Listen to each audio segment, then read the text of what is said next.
Good afternoon. I'm Shannon Murray. Thanks so much for joining us. Texas Republican leaders are firing back at President Obama's directive on transgender equality in schools. The Health and Education Department issued a letter this morning to school districts nationwide. It warns them that transgender students are entitled to the same anti-discrimination protections as other students. The term transgender refers to a person whose sexual identity is different from his or her gender. Bathrooms are the biggest battleground. The directive requires schools to provide transgender students equal access to bathrooms based on their gender identity. The letter says a school's failure to treat students consistent with their gender identity may create or contribute to a hostile environment.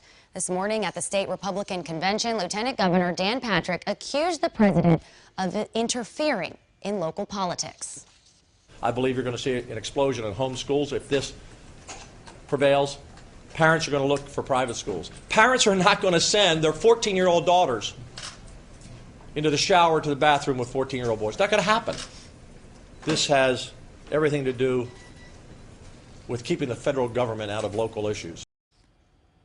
Fort Worth ISD is at the center of the transgender bathroom battle. Superintendent Kent Scribner approved guidelines last month for protection of transgender students, but his guidelines do not include equal access to all bathrooms.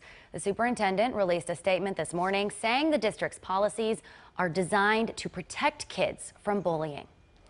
We will take a closer look at the president's directive later today on Fox 4 News at 5. We'll examine how these guidelines would be enforced and how the federal government could restrict funding for school districts. You can also follow continuing coverage of the transgender policy debate on fox4news.com.